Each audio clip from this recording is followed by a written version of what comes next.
Senhor Presidente do Bundestag, Senhora Chanceler Federal, Senhor Presidente do Bundesrat, Senhoras e Senhores Deputados. Constitui para mim uma honra e uma alegria falar diante desta Câmara Alta, diante do Parlamento da minha pátria alemã, que se reúne aqui em representação do povo, eleita democraticamente para trabalhar pelo bem da República Federal da Alemanha.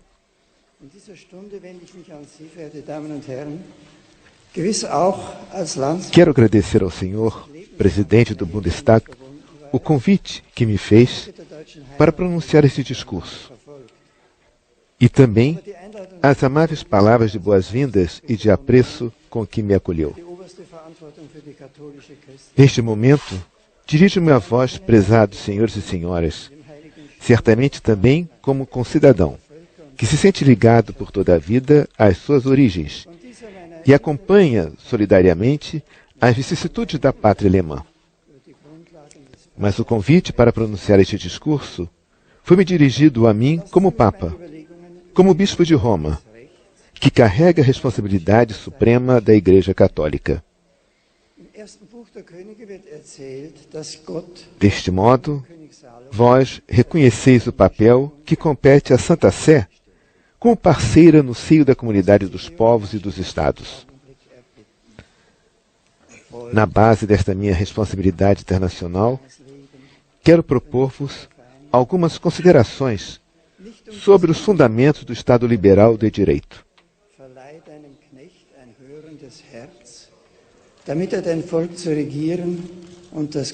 Seja-me permitido começar as minhas reflexões sobre os fundamentos do direito com uma pequena narrativa tirada da Sagrada Escritura.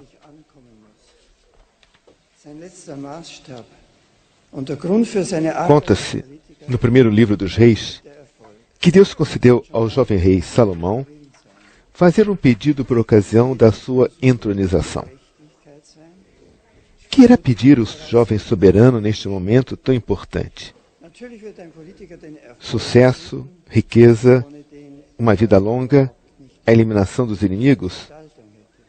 Não pede nada disso, mas sim, concede ao teu servo um coração dócil, para saber administrar a justiça ao teu povo e discernir o bem do mal. Com esta narração, a Bíblia quer indicar-nos o que deve, em última análise, ser importante para um político. O seu critério último e a motivação para o seu trabalho como político não deve ser o sucesso e, menos ainda, o lucro material. A política deve ser um compromisso em prol da justiça e, assim, criar as condições de fundo para a paz. Naturalmente, um político procurará o sucesso, que de per si lhe abre a possibilidade de uma ação política efetiva. Mas o sucesso há de estar subordinado ao critério da justiça, à vontade de atuar o direito e à inteligência do direito. É que o sucesso pode tornar-se também um aliciamento, abrindo assim a estrada à falsificação do direito, à destruição da justiça. Se põe de parte o direito em que se distingue então o estado de uma grande banda de salteadores, sentenciou uma vez Santo Agostinho. Nós, alemães, sabemos pela nossa experiência que estas palavras não são um fútil espantalho.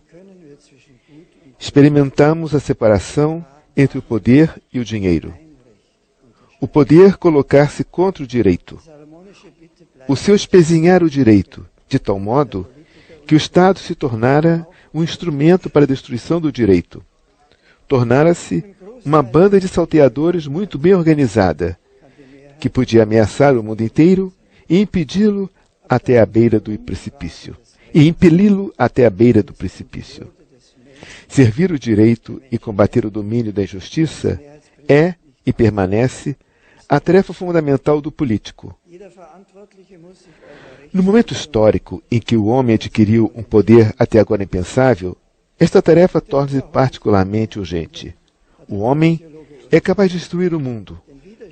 Pode manipular-se a si mesmo. Pode, por assim dizer, criar seres humanos e excluir outros seres humanos de serem homens. Como reconhecemos o que é justo?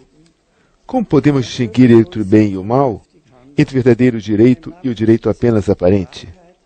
O pedido de Salomão permanece a questão decisiva perante a qual se encontram também hoje o homem político e a política. Grande parte da matéria que se deve regular juridicamente pode ter por critério suficiente o da maioria. Mas é evidente que nas questões fundamentais do direito, em que está em jogo a dignidade do homem e da humanidade, o princípio maioritário não basta. No processo de formação do direito, cada pessoa que tem responsabilidade deve ela mesma procurar os critérios da própria orientação. No século III, o grande teólogo Orígenes justificou assim a resistência dos cristãos a certos ordenamentos jurídicos em vigor.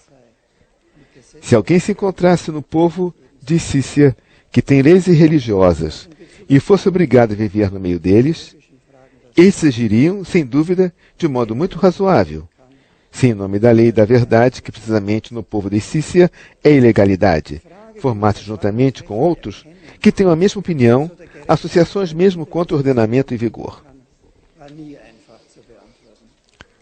Com base nesta convicção, os combatentes da resistência agiram contra o regime nazista e contra outros regimes totalitários, prestando assim um serviço ao direito e à humanidade inteira.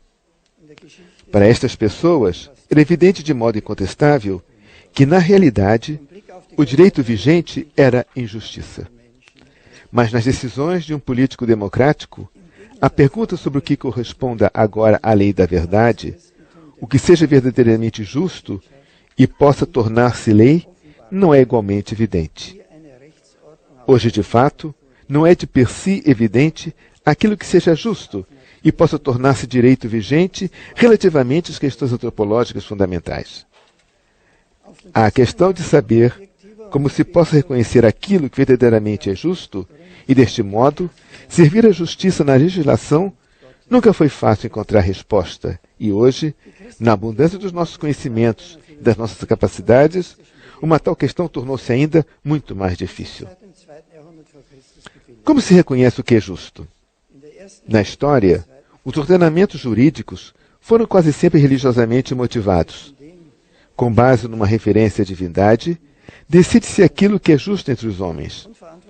Ao contrário de outras grandes religiões, o cristianismo nunca impôs ao Estado e à sociedade um direito revelado, um ordenamento jurídico derivado de uma revelação, mas apelou para a natureza e a razão como verdadeiras fontes do direito.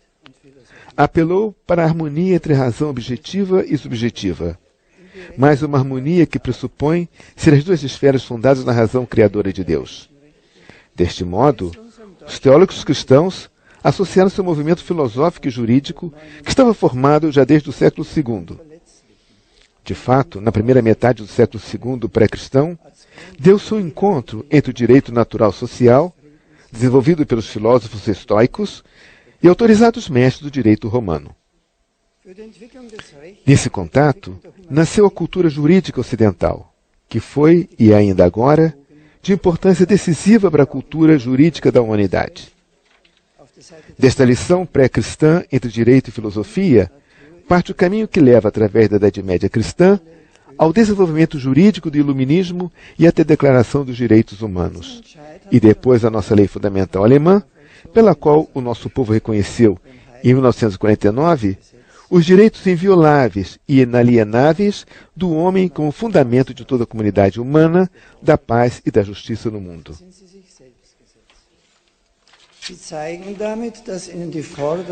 Foi decisivo para o desenvolvimento do direito e o progresso da humanidade que os teólogos cristãos tivessem tomado posição contra o direito religioso requerido pela fé nas divindades e se tivessem colocado da parte da filosofia, reconhecendo como fonte jurídica válida para todos a razão e a natureza na sua correlação.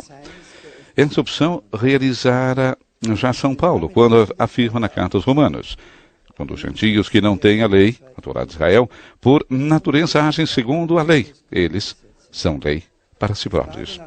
Estes mostram que o que a lei manda praticar está escrito nos seus corações, como resulta do testemunho da sua consciência. Aqui aparecem os dois conceitos fundamentais de natureza e de consciência, sendo aqui a consciência o mesmo que o coração dócil de Salomão, a razão aberta à linguagem do ser.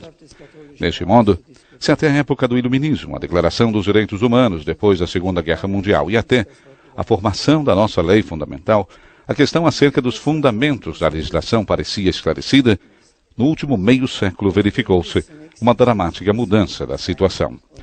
Hoje considera-se a ideia do direito natural uma doutrina católica bastante singular, sobre a qual não valeria a pena discutir fora do âmbito católico, de tal modo que quase se tem vergonha mesmo só de mencionar o termo. Queria brevemente indicar como se veio a criar essa situação. Antes de mais nada, é fundamental a tese segundo a qual haveria entre o ser e o dever ser um abismo intransponível.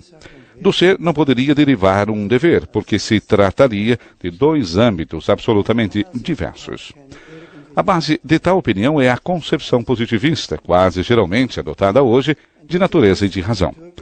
Se considera a natureza, no dizer de Hans Kelsen, um agregado de dados objetivos, unidos uns aos outros como causas e efeitos, então realmente dela não pode derivar qualquer indicação que seja de algum modo de caráter ético. Uma concepção positivista de natureza que compreende a natureza de modo puramente funcional, tal como a explicação às ciências naturais, não pode criar qualquer ponte para a ética e o direito, mas suscitar de novo respostas apenas funcionais. Entretanto, o mesmo vale para a razão numa visão positivista, que é considerada por muitos como a única visão científica. Segundo ela, o que não é verificável ou falsificável não entra no âmbito da razão em sentido estrito. Por isso, a ética e a religião devem ser atribuídas ao âmbito subjetivo, caindo fora do âmbito da razão no sentido estrito do termo. Onde vigora o domínio exclusivo da razão positivista, e tal é, em grande parte, o caso da nossa consciência pública, as fontes clássicas de conhecimento da ética e do direito são postas fora de jogo. Esta é uma situação dramática que interessa a todos e sobre a qual é necessário um debate público. Convidar urgentemente para ele é uma intenção essencial desse discurso. O conceito positivista de natureza e de razão, a visão positivista do mundo, é, no seu conjunto, uma parcela grandiosa do conhecimento humano e da capacidade humana, à qual não devemos de modo algum renunciar. Mas ela mesma, no seu conjunto, não é uma cultura que corresponda e seja suficiente ao ser humano em toda a sua amplitude. Onde a razão positivista se considera como a única cultura suficiente, relegando todas as outras realidades culturais para o estado de subculturas, aquela diminui o homem, antes ameaça a sua humanidade. Digo isso pensando precisamente na Europa, onde vastos ambientes procuram reconhecer apenas o positivismo como cultura comum e como fundamento comum para a formação do direito, enquanto todas as outras convicções e os outros valores da nossa cultura são reduzidos ao estado de uma subcultura.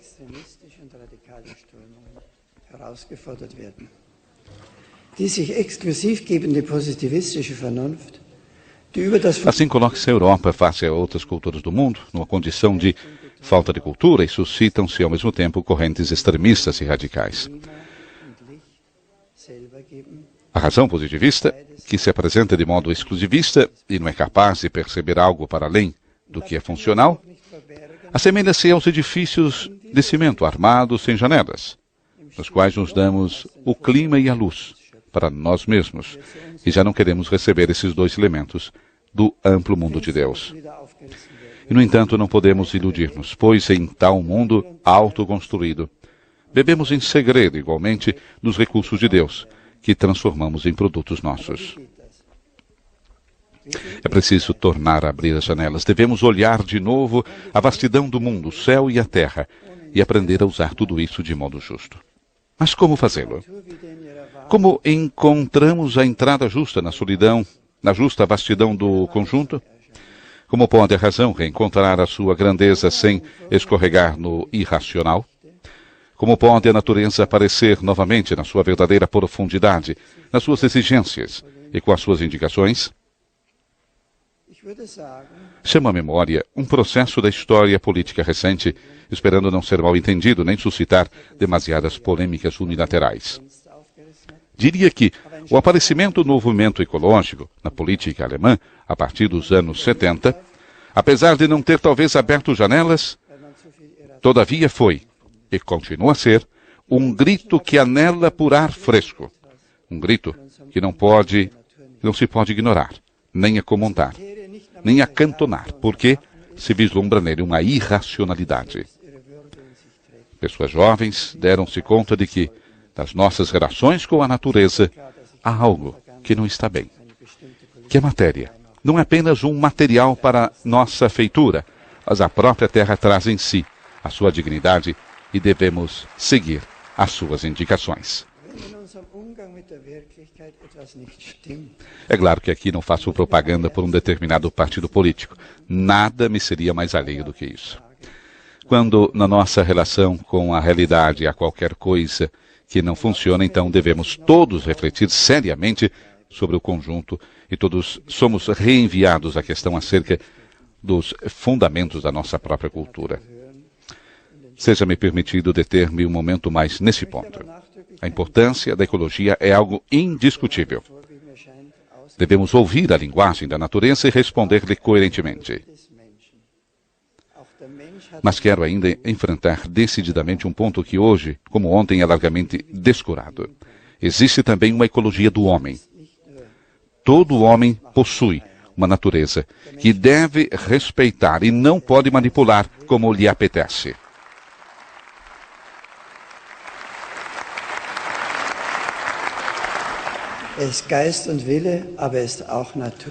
O homem não é apenas uma liberdade que se cria por si própria. O homem não se cria a si mesmo. Ele é espírito e vontade, mas é também natureza. E a sua vontade é justa quando ele escuta a natureza, respeita-a, e quando se aceita a si mesmo por aquilo que é, e não se criou por si mesmo. A si mesmo, e só assim, é que se realiza a verdadeira liberdade humana. Voltemos aos conceitos fundamentais de natureza e razão, de onde partíramos. O grande teórico do positivismo jurídico, Kelsen, em 1965, com a idade de 84 anos, abandonou o dualismo entre ser e dever ser. Dissera que as normas só podem derivar da verdade.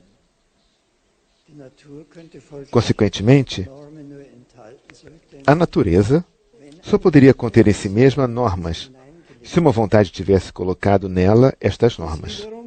Entretanto, isto pressuporia um Deus criador, cuja vontade se inseriu na natureza. Discutir sobre a verdade desta fé é absolutamente vão. Observa ele a tal propósito. Mas sê-lo-á verdadeiramente? Apetece-me perguntar. É verdadeiramente desprovido de sentido refletir se a razão objetiva que se manifesta na natureza não pressupõe uma razão criadora, um creator spiritus? Aqui deveria vir em nossa ajuda o patrimônio cultural da Europa. Foi na base dessa convicção sobre a existência de um Deus criador que se desenvolveram a ideia dos direitos humanos, a ideia da igualdade de todos os homens perante a lei, o conhecimento da inviolabilidade da dignidade humana em cada pessoa e a consciência da responsabilidade dos homens pelo seu agir. Estes conhecimentos da razão constituem a nossa memória cultural. Ignorá-la ou considerá-la como mero passado seria uma amputação da nossa cultura no seu todo e prevalaria da sua integralidade. A cultura da Europa nasceu do encontro de Jerusalém, Atenas e Roma. Do encontro entre a fé no Deus de Israel, a razão filosófica dos gregos e o pensamento jurídico de Roma. Este tríplice encontro forma a identidade íntima da Europa. Na consciência da responsabilidade do homem diante de Deus e no reconhecimento da dignidade inviolável do homem, de cada homem, este encontro fixou critérios do direito, cuja defesa é nossa tarefa neste momento histórico.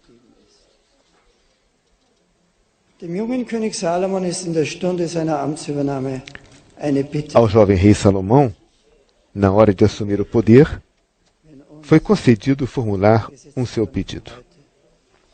Que sucederia se nos fosse concedido a nós, legisladores de hoje, fazer um pedido? O que é que pediríamos?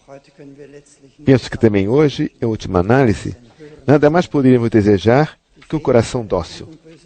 A capacidade de distinguir o bem do mal e, deste modo, estabelecer um direito verdadeiro, servir a justiça e a paz.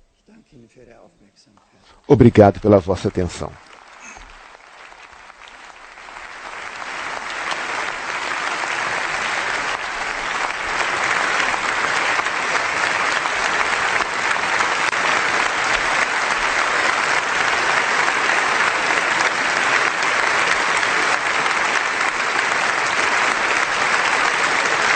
Interessante, Silvanei, dizer aos nossos ouvintes que ele é aplaudido com o parlamento de pé. E com um pedido final, né? Exato.